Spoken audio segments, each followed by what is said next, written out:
bapak-bapak dari bapak dan ibu dari Agaro. Yang saya hormati bapak-bapak sekalian dan masyarakat desa. Begini rasanya kita menghormati. Baik, tadi sudah Pak Abdi memperkenalkan kita memang dari Fakultas Kehutanan, tapi kita juga bernaung di Pusat Studi Perdesaan ya Pak. Saya 2018 mendirikan Pusat Studi Perdesaan di bawah LPPN. Sekarang Bu Arpa ketuanya. Jadi kalau kegiatan-kegiatan yang berhubungan dengan desa memang sudah beberapa kali kita lakukan. Kemudian setelah kita duduk di struktur kampus ya agak terhambat lah kegiatan-kegiatan itu. Nah pada hari ini kita bersama-sama dengan program Kedareka mencoba ikut terlibat di dalam pemberdayaan masyarakat ya, program Kedareka tahun kedua. Seperti yang disampaikan oleh Pak Chandra tadi, kalau Bapak sekalian, bahwa ada program unggulan ya dari Kedareka ini yang ada di pesantren terkait dengan pengembangan ikan ya, pengembangan ikan patin, dan juga ada pengembangan padi ya, penyulut ya. Nah, ini bagian dari program yang ada di pesantren gitu. Harapannya program itu bisa terintegrasi ya dengan program yang ada di pedesaan. Nantinya program yang ada di pesantren itu juga menjadi bagian dari program yang ada di pedesaan ya. Sehingga lebih bisa dikembangkan lagi gitu. Namun dalam diskusi pada hari ini, selain kita ingin menyimak ya pandangan bapak-bapak sekalian terkait dua program tersebut ya, kalau memang nantinya mau dikembangkan di desa seperti apa gitu, bisa saja nanti juga disampaikan program-program atau potensi-potensi lain yang ada di pedesaan ya. Siapa tahu bisa untuk program-program berikutnya. Cuma untuk program sekarang kita mau mencoba melihat dua program tersebut supaya ada saling keterkaitan yang ada di pesantren dengan di pedesaan Bapak. Nah, kebetulan mungkin di sini juga ada dari BOMDIS ya, dari BOMDIS. Oh ya, oke. Kemudian juga ada dari BPOP ya Pak ya. Pak. Nah, mudah-mudahan juga ada dari bapak-bapak yang lain bisa memberikan pandangan-pandangannya tentang pengembangan dua program yang sudah ada di pesantren dan program-program lain yang memang potensinya ada di desa ini gitu. Ini kita langsung diskusi ya Pak.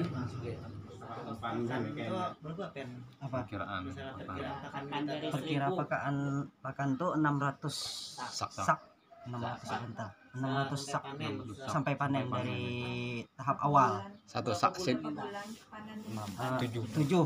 atau sampai 8 bulan. Sedangkan persediaan umpan yang adanya berapa ada?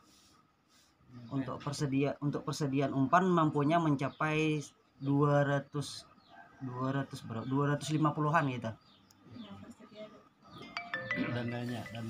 Dananya itu sudah habis. berarti itu tambah. Ya. Jadi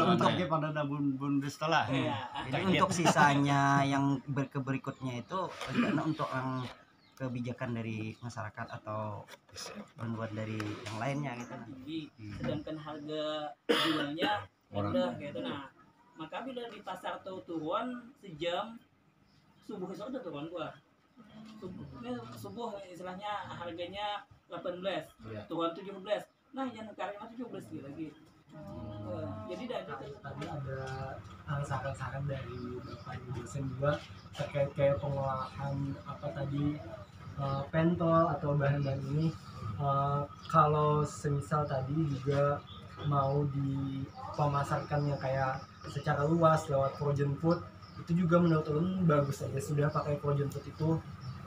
Dan kalau mau lebih, kalau ulun melihat Pak, permasalahan kita ada di pemasaran ya, itu sebenarnya tantangan kita bersama, dimana kan semua hampir berapa kolam tadi ya, 22 kolam itu nanti kalau bareng panennya akan banjir patin, ada banjir banyu lagi, patin nang banjir.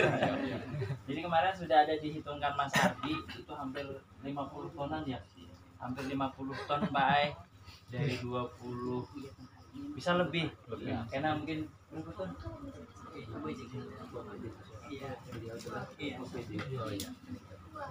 Oh iya, hampir 200 kalau ibaratnya rata 10.000 Pak isinya satu kolam. 220 ton. Nah. Oh iya. Rekan-rekan semua, Bapak Ibu dosen dari ULM serta pembakal dan adik-adik sekalian yang saya hormati. Terima kasih sebelumnya saya ucapkan kepada semua yang bisa berhadir di sini karena ini merupakan seperti yang Pak Tris katakan tadi, kita akan mencoba berdiskusi untuk mengetahui keadaan program Kalulut yang sebelumnya kita jalankan. Baik saya sebagai penanggung jawab untuk kegiatan Kalulut dari Adaro yang kebetulan di tahun September tadi diberikan amanah, jadi akan dengan anak-anak KKN atau kuliah yang ada di sini serta adik-adik pondok pesantren Miftahul Ulum yang mengikuti kegiatan pada hari ini. Terima kasih atas waktu dan kesempatannya yang diberikan kepada Ulun. Ulun selaku kepala desa sungguh sangat bahagia dan senang kembali kita ada berkegiatan di Lebah Madu Kalulut ini. Jadi kami ucapkan ribuan terima kasih kepada para dosen yang sudah menyempatkan waktu datang ke tempat kita. Mungkin itu saja dari Ulun agar adik-adik tetap mengikuti kegiatan pada hari ini. Wabillahi taufiq wal hidayah. Wassalamualaikum warahmatullahi wabarakatuh. Silakan lanjut. Konsumsinya nih masih banyak. Silakan. Sambil diskusi lanjut. Ya. Kalau ada yang bahasa Inggris.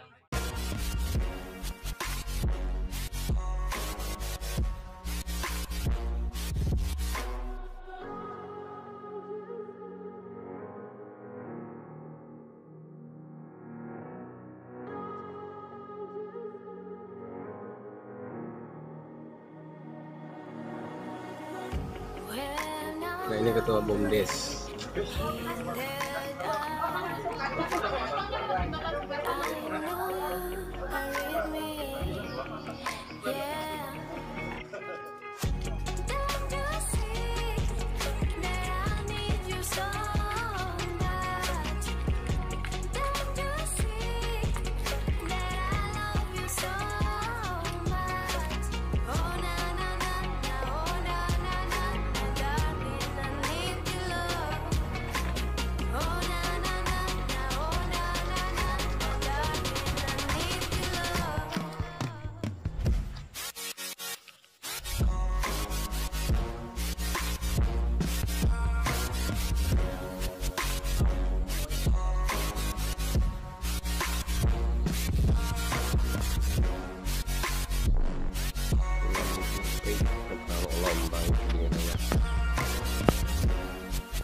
Berapa kan mau banyak?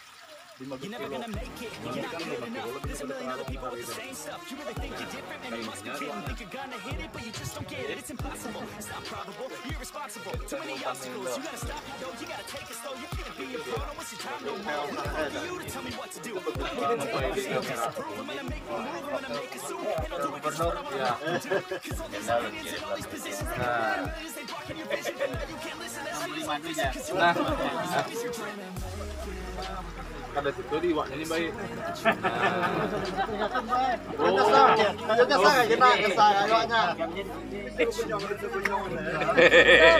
Sampai panen tak Belajar mandi ya.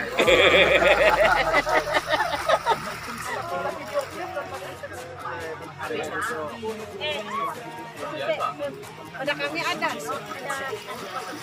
apa namanya lantai dan berikhtiar karena rencana kita yang membuat dari hasil akhir Allah yang menentukan.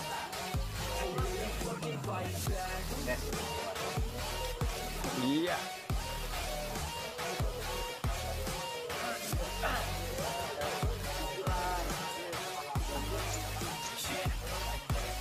You ain't gonna make it, you ain't never ever gonna break it. You can never beat them and they're better than you face it. Thinking that they're giving them, you're not thinking straight, kid. No, they don't give a damn, you got what I'm saying. I'm not fucking playing, I'll give it to you straight, man. There's too many others Lihat and you're tentang not kelompok BPUP ini, Pak.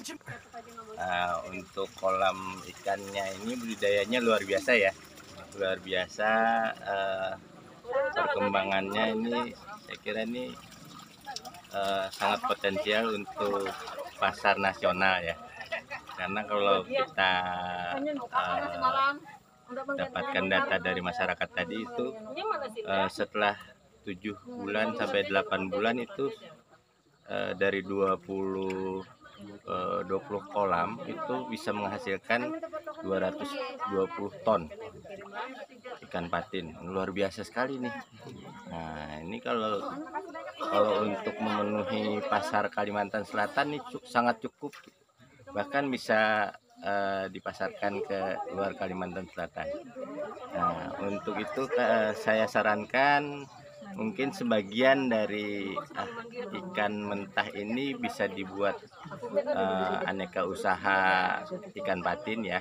Ya, misalnya seperti pentol, terus nugget, lalu abon, terus kerupuk, lalu produk olahan yang untuk frozen food. Nah, sehingga bisa menembus pasar nasional dan internasional. Nah, mungkin seperti itu, Pak. Terima kasih. Assalamualaikum warahmatullahi wabarakatuh. Kita senang sekali bisa datang ke tempat ini, Pak. Sekalian melihat kegiatan masyarakat, juga sekalian melihat kegiatan pesantren ya, khususnya pesantren Miftahul Ulum ya. Mudah-mudahan kedepannya pesantren ini makin mandiri ya, dengan usaha patin dan usaha lebah madu kalulut, Pak. Dan pesantrennya makin besar gitu ya. Dan apa yang dicita-citakan oleh para santri ya, dan khususnya pesantren dan masyarakat di sini nantinya juga bisa saling sinergi, Pak, bahu-membahu bekerja sama dalam pengembangan usaha ya, yang sama-sama dirintis baik dari pesantren maupun dari masyarakat desa Bangkrai Raya, Pak ya. Mungkin itu, Pak, dari kami dari OLM ya. Sukses untuk pesantren dan masyarakat di sini. Terima kasih, Pak. Sama ya, intinya mereka ingin lebih tahu lebih dalam kehidupan masyarakat yang notabene di pedesaan, kemudian bagaimana mereka juga selain belajar ya, dan mereka juga memberikan input kalau mereka ada mengetahui secara teori gitu. Dia akan memberikan semacam edukasi kepada masyarakat, dan mereka pun diharapkan juga memberikan input dari masyarakat, karena banyak yang mereka nggak tahu sebenarnya tentang bagaimana, kan selama ini kan anak-anak teori belum tentu secara praktis dia menguasai gitu. Jadi TM gap lah antara anak-anak magang dan juga masyarakat, dua-duanya mendapatkan ilmu yang bermanfaat. Itu harapannya. Untuk harapan kedepannya untuk Adaro dan yang desa Bindu. Oh iya, jadi diharapnya bukan di pondok pesantren saja ya. Jadi di mana zona-zona satu di wilayah Adaro itu mungkin diintegrasi nanti masyarakat yang notabene selama ini lebih cenderung ya memanfaatkan alam sebagai sumber daya alam, mereka itu beralih fungsi bagaimana mereka bisa berusaha memanfaatkan sumber daya yang ada gitu. Jadi jangan manja lagi. Jadi masyarakat tuh harus bisa berkreatif. Sekarang tuh kalau bahkan sekarang kan pasar sudah nggak langsung jualan tempat, online juga bisa kan. Apapun yang produk kita yang kita agak unggul bisa kita jual dimanapun gitu. Dan itu memberikan masyarakat tidak manfaat satu sisi saja, bisa apapun yang bisa dikembangkan itu ya, bukan di sini saja, mungkin di rank 1 di CSR-nya Adaro bisa juga berlaku seperti itu. Jadi itulah keberadaan Adaro untuk masyarakat gitu. Kan Adaro Foundation ya, membangun negeri kan. Jadi membangun negeri itu paling tidak masyarakat di sekitar zona Adaro itu sejahtera dulu gitu. Karena gini, kalau masyarakat sejahtera, insya Allah alam akan lestari. Seperti itu. Jadi selama perut masyarakat sudah terpenuhi, dia nggak akan teriak.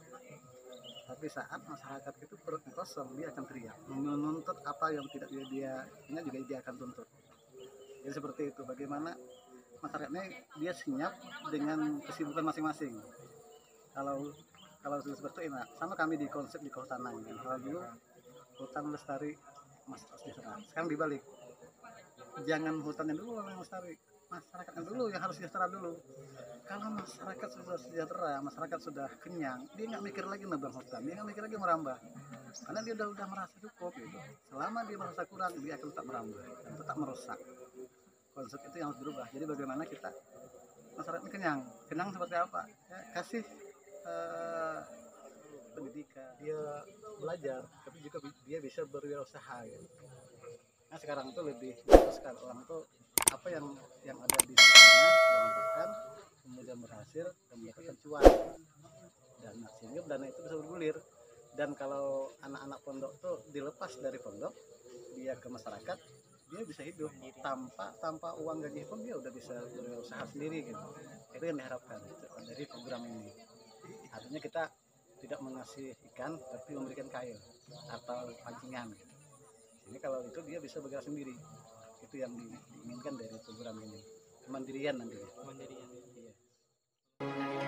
Somewhere by the emerald sea, where the moon and water meet, somewhere close to harmony, when the world is sound asleep, something's gonna bring the change, journeys we are meant to take, something at the edge of space.